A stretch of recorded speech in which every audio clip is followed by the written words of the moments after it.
एक समय की बात है। शहर में रहने वाला सबल नाम का एक लड़का अपने जीवन से बहुत निराश था। उसकी निराशा का कारण यह था कि वह अभी भी कुछ नहीं कर रहा था। उसके माता पिता उसे ताना देते थे कि तुम्हारे सभी दोस्त कुछ न कुछ कर रहे हैं, लेकिन तुम अभी भी घर पर बैठे हो। दोस्तों के बीच भी अक्सर उसका मजाक उड़ाया जाता था। जब वह कहीं जाता तो लोग उससे पूछते थे कि आप क्या कर रहे हैं। उसे यह बताने में बहुत शर्म आती है कि वह अभी कुछ नहीं कर रहा है। धीरे धीरे सबल रिश्तेदारों के यहाँ जाना और लोगों से मिलना जुलना बंद कर दिया। वह अधिकतर समय अपने घर में ही बैठा रहता था। वह अकेले में रोता रहा, भगवान को कोसता रहा और अपने भाग्य को दोष देता रहा। अब उसे अपना जीवन बोझ लगने लगा था। कभी कभी वह सोचता कि जब वह कुछ करने में सक्षम नहीं है तो उसके जीवित रहने का क्या फायदा, उसे मर जाना चाहिए। एक दिन वह अपने नगर की एक सड़क से गुजर रहा था। तभी उसने देखा कि एक गुरु दुख पर प्रवचन दे रहे हैं। वह भी उसी भीड़ में पीछे बैठ गया और गुरु का प्रवचन सुनने लगा। गुरु कह रहे थे कि दुख एक गुरु की तरह है जो हमें जीवन की सच्चाई दिखाता है और जीवन को सही ढंग से जीना सिखाता है। आप चाहे तो अपने गुरु से दुख रूपी जीवन को जीना सीख सकते हैं और आप चाहे तो उस दुख में डूबकर बैठकर रो भी सकते हैं। सबल भी गुरु की ये सारी बातें ध्यान से सुन रहा था, लेकिन उसे गुरु की ये बातें अच्छी नहीं लगी। वह खड़ा हुआ और बोला, दुख कुछ सिखाने के लिए नहीं मिलता, दुख देने से ही मिटता है।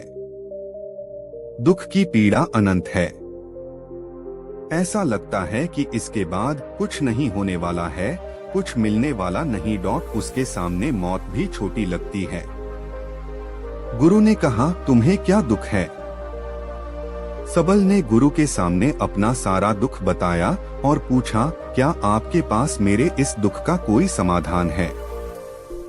यह सुनकर गुरु मुस्कुराए और बोले, जिस दिन तुम्हारे जीवन में सचमुच दुख हो उस दिन मेरे पास आना, मैं तुम्हारे दुख का निवारण अवश्य करूंगा। इतना कहकर गुरु वहां से चले गए। सबल ने सोचा, क्या मेरा दुख सच्चा नहीं है? जिससे मैं गुजर रहा हूँ, क्या वह छोटा है? मेरा दुख कोई नहीं समझ सकता। जब माता पिता नहीं समझे तो शिक्षक क्या समझे? अपने दुखों से परेशान होकर सबल ने निर्णय लिया कि अब वह कुछ करेगा। वह एक छोटा सा व्यवसाय शुरू किया, लेकिन उसे इसमें सफलता नहीं मिल रही थी। लेकिन उनसे परिवार वाले खुश थे कि वह कुछ करने की कोशिश कर रहा है। वह अपने व्यवसाय में व्यस्त रहता और धीरे धीरे उसे सफलता मिलने लगी। फिर सबल ने रफ्तार पकड़ी और महज 3 साल के अंदर ही वह एक बड़ा बिजनेसमैन बन गया। अब सबल के आसपास बहुत से लोग थे जो उसकी परवाह करते थे, उसे पसंद करते थे, उसके काम की प्रशंसा करते थे। अब तो उसके परिवार वाले भी उसकी प्रशंसा करते नहीं थकते थे। दिन ब दिन उसके दोस्तों की संख्या बढ़ती जा रही थी। अब वह अपने जीवन से बहुत खुश था। उनके कुछ दोस्तों ने उन्हें सलाह दी कि जब आप एक बड़े बिजनेसमैन बनकर इतने खुश हैं, तो सोचिए कि अगर आप इस शहर, इस राज्य के सबसे बड़े बिजनेसमैन बन जाएं तो आपको कितनी खुशी होगी। कितने लोग आपसे जुड़ना चाहेंगे, आपकी प्रसिद्धि कितनी फैलेगी। यहाँ तक कि स्वयं राजा भी आपसे मित्रता करना चाहेगा और आवश्यकता पड़ने पर आपसे धन उधार लेगा। दोस्तों की यह बात सफल के मन में घर कर गई। अब वह अधिक पैसे कमाने की कोशिश करने लगा, लेकिन उसे यह सब बहुत जल्दी चाहिए था। वह सब कुछ व्यवस्थित करने में अपना अधिक समय बर्बाद नहीं करना चाहता था। इसलिए वह ऐसे काम करने लगा जो उचित नहीं था। उसने अपने दोस्तों से बड़ी मात्रा में पैसे उधार लेना शुरू कर दिया। अधिक मुनाफा कमाने के लालच में उसने अपने सामान में मिलावट करना शुरू कर दिया। उसने अन्य व्यापारियों के विरुद्ध भी षड्यंत्र रचे, उन्हें डराया धमकाया। उसने वैसा ही किया जैसा उसके दोस्तों ने उससे कहा था। इन तरीकों से वह ज्यादा पैसा तो कमा रहा था, लेकिन अब उसके जीवन में कोई शांति नहीं बची थी। उसके मन की शांति गायब हो गई थी। उसे रातों में नींद नहीं आती थी। सुख की सारी वस्तुएं होने पर भी उसे किसी में सुख नहीं मिल रहा था। एक दिन सबल अपनी गाड़ी से कहीं जा रहा था, तभी रास्ते में उन्हें गुरु का आश्रम दिखाई दिया। वह रुक गया। वह गुरु के पास गया और बोला, गुरुदेव, आपने तो कहा था कि जब जीवन में सच्चा दुख आए तो मेरे पास आना। अब मैं बहुत दुखी हूँ। मेरी रातों की नींद उड़ गई है। मुझे कहीं शांति नहीं मिल रही। इस प्रकार सबल ने गुरु के सामने अपनी सारी समस्याएं बताईं। गुरु ने कहा, जब तुम मुझसे पहली बार मिले थे तब भी तुम कुछ दुख में थे। तुमने उस दुख से क्या सीखा? सबल ने नहीं कहा।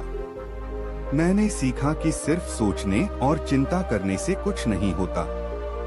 अपनी सोच को साकार करने के लिए आपको काम करना होगा और सिर्फ काम करने से भी कुछ नहीं होता। अपने काम को अंतिम चरण तक ले जाना भी जरूरी है। चाहे रास्ते में कितनी भी कठिनाइयां आए, मन कितना भी निराश हो, कितना भी ऐसा लगे कि भविष्य में कुछ नहीं होने वाला है, फिर भी यह मानकर चलिए कि मैं जो कुछ भी कर रहा हूँ वह अवश्य सफल होगा। सफल व्यक्ति को ही लोग सम्मान देते हैं, फिर चाहे कोई कितना भी अच्छा क्यों न हो, वह लोगों की नजरों में होता है। यह सब सुनकर गुरु मुस्कुराए और बोले, यह वास्तविक दुख नहीं है। जब तुम्हारे जीवन में सच्चा दुख आए तो मेरे पास आना, मैं उसका समाधान अवश्य करूंगा। सबल ने गुरु को सोने के सिक्कों से भरा एक घड़ा भेंट किया। उस घड़ा देखकर गुरु ने कहा कि यह मेरे किसी काम का नहीं है, इसे उसी पेड़ के नीचे गड्ढा खोदकर दफना दो। सबल ने गुरु के कहे अनुसार घड़ा पेड़ के नीचे दबा दिया और चला गया। कुछ दिनों तक व्यापार अच्छा चल रहा था, लेकिन गलत व्यापार के कारण धीरे धीरे व्यापार में घाटा होने लगा। उसकी सारी संपत्ति धीरे धीरे खत्म होने लगी और एक दिन ऐसा आया जब उसके पास कुछ भी नहीं बचा और वह कर्ज में डूब गया। लेकिन वह निश्चिंत था क्योंकि उसने सारा कर्ज अपने दोस्तों से ले रखा था। मैं सोचता था कि बुरे वक्त में उसके दोस्त उसका साथ देंगे, लेकिन ऐसा कुछ नहीं हुआ। बुरा वक्त आते ही दोस्तों ने सबसे पहले अपना उधार मांगना शुरू कर दिया और उधार न लौटाने पर जान से मारने की धमकी भी दी। उनके सभी शुभचिंतक और उनसे प्रेम करने वाले उनसे दूर हो गए। उसके दोस्त जो उसके साथ मौजमस्ती करते थे, अब उससे दूर भागने लगे। उनके परिवार वाले उनकी गलतियां और कमियां गिनाने लगे। उसकी सारी संपत्ति नीलाम कर दी गई और उसके पास कुछ भी नहीं बचा। उसने अपने पिता से मदद मांगी, तो पिता ने कहा कि मेरे पास तो बस इतनी सी संपत्ति है, अगर मैं इसे भी तुम्हें दे दूंगा तो तुम्हारी माँ को कहाँ रखूंगा? यह संपत्ति हमारा अंतिम सहारा है। सबल को बहुत दुख हुआ। उसके आसपास ऐसा कोई नहीं था जो उसका दुख समझ सके, उसकी देखभाल कर सके। लोगों के इस धोखे और विश्वासघात से वह अंदर से टूट गया था। उसे लगने लगा कि अब जीने का क्या मतलब? अब तो मौत ही एकमात्र सहारा है, यानी आत्महत्या करना। सबल गुरु के पास गया और अपना सारा दुख सुनाया। वहां उसने आंखों में आंसू भरकर कहा, मेरे इस दुख का निवारण करें। सबल ने कहा, अब जो मेरे जीवन में हो रहा है, क्या वह दुख नहीं है? आखिर वास्तविक दुख क्या है? गुरुदेव, गुरु ने कहा, सबसे पहले तुम यह बताओ कि तुमने अपने इस दुख से क्या सीखा? सबल ने कहा, नहीं, मैंने सीख लिया। वो लोग जो हमारी जिंदगी में हमारी सफलता की वजह से आए हैं, हमारी प्रगति, वे निश्चित रूप से हमें धोखा देंगे, क्योंकि वे बुरे समय में हमारे साथ खड़े नहीं होंगे। वे केवल अच्छे समय में हमारा फायदा उठाएंगे और बुरे समय में हमें छोड़ देंगे। केवल उन्हीं लोगों पर भरोसा करना चाहिए जो हमारे बुरे वक्त में हमारी असफलता के समय में हमारे साथ खड़े रहते हैं। लेकिन ऐसे लोग बहुत कम होते हैं, लेकिन जिनके पास हैं, उन्हें उनका सम्मान करना चाहिए, उनका अपमान नहीं करना चाहिए। मैंने यह भी सीखा कि कभी भी किसी के खिलाफ साजिश नहीं रचनी चाहिए। व्यक्ति को अपना काम ईमानदारी और धैर्य से करना चाहिए और कभी भी लालच नहीं करना चाहिए।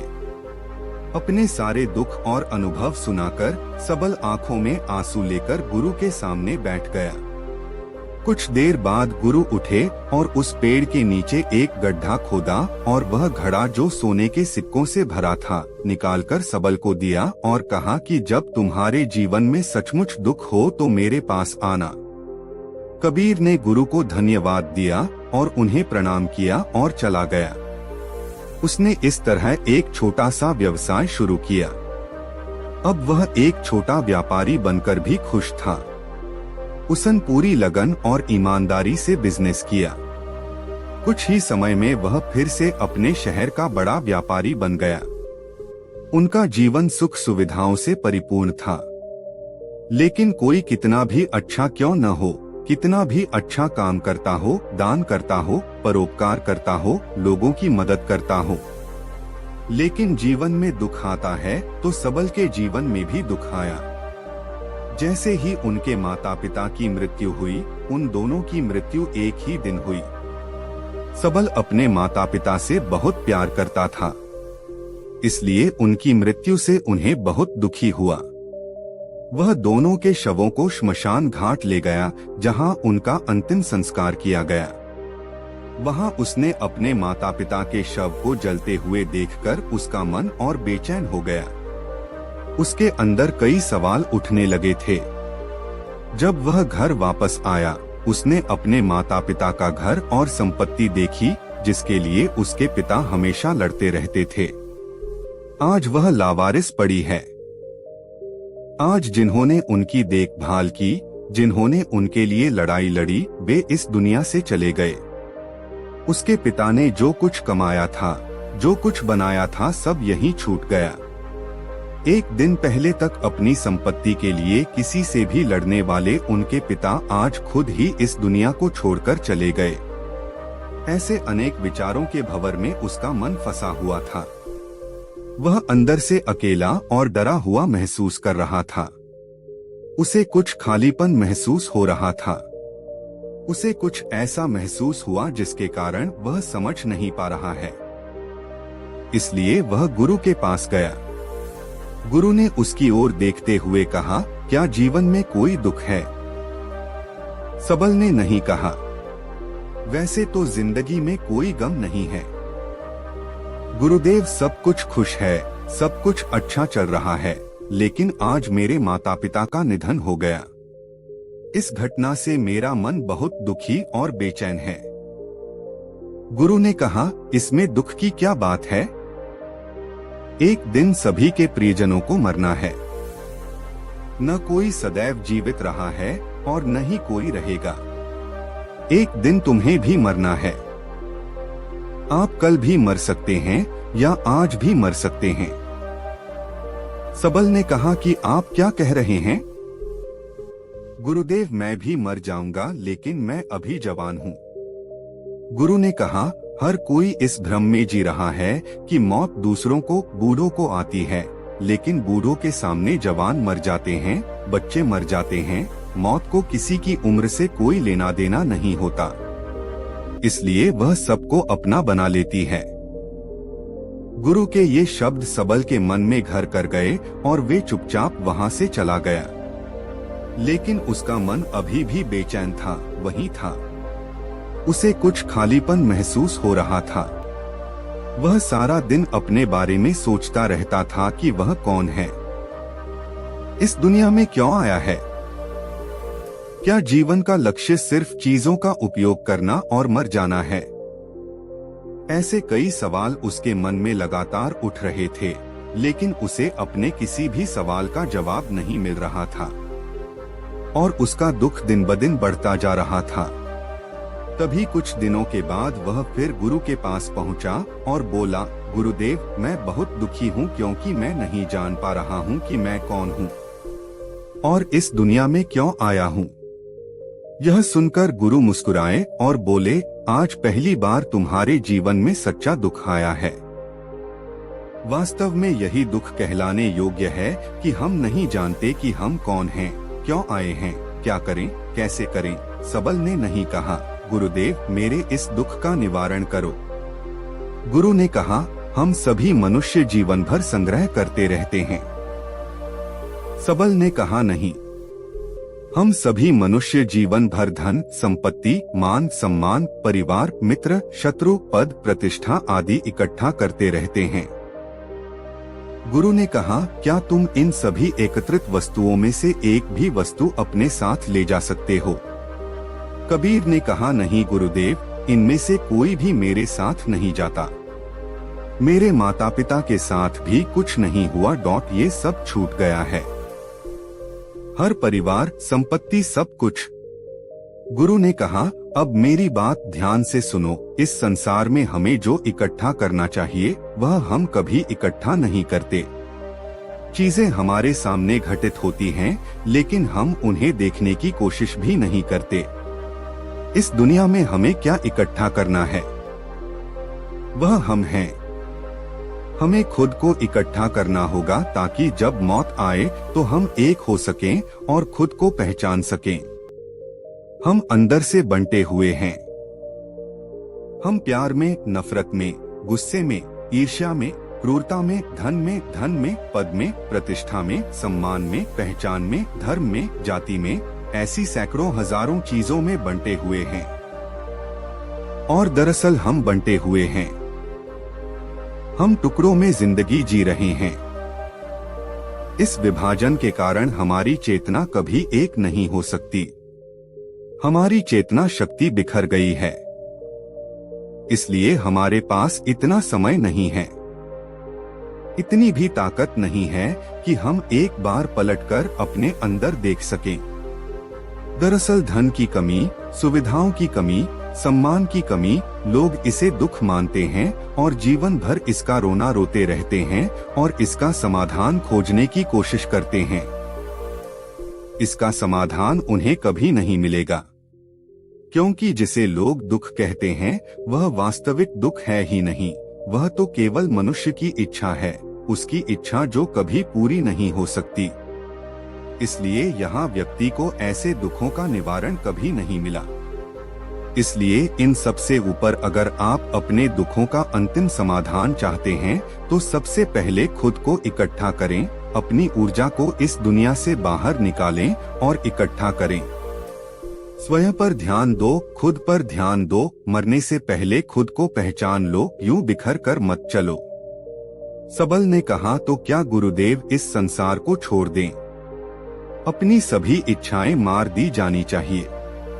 किसी से प्रेम नहीं करना चाहिए, धन का संचय नहीं करना चाहिए, सम्मान की आशा छोड़ देनी चाहिए। गुरु ने कहा, इच्छाएं और कामनाएं बिखरे हुए मनुष्य के अंदर से ऐसे निकलती हैं जैसे पहाड़ से पत्थर गिरता है जिस पर पहाड़ का कोई नियंत्रण नहीं होता। उसी प्रकार बिखरे हुए मनुष्य की इच्छाएं देखने, परेशान होने और खोने के अलावा अनियंत्रित और दर्दनाक होती हैं। लेकिन जब कोई व्यक्ति एकत्रित हो जाता है तो वह जो कुछ भी करता है वह उसके नियंत्रण में होता है। तभी उसकी इच्छा से इच्छाएं भी उत्पन्न होती हैं। सबल ने कहा, गुरुदेव आपने मेरा सच्चा दुख दूर कर दिया। आपका बहुत बहुत धन्यवाद। मैं खुद को आपसे समेटने की कोशिश करूंगा। गुरु ने कहा, मानव शरीर में बहुत ऊर्जा है, बहुत शक्ति है, लेकिन वह व्यर्थ के कामों में बट गई है, बातों में लगे हुए हैं। यह ऐसा है मानो किसी बच्चे के हाथ में बहुत शक्तिशाली मशीन दे दी गई हो और वह उसकी शक्ति को बिना किसी नियंत्रण और जानकारी के बिना सोचे समझे कहीं भी बर्बाद कर रहा हो। इसलिए अपनी चेतना की शक्ति पर ध्यान दें और उसे एकत्रित करें। सबल को अपने प्रश्नों का उत्तर मिल गया था। उसने गुरु को धन्यवाद दिया और चुपचाप वहां से चला गया। दोस्तों, उम्मीद है आपको ये कहानी पसंद आएगी। अगर आप ऐसी और मजेदार कहानियाँ और मैसेज सुनना चाहते हैं तो हमें सब्सक्राइब करें।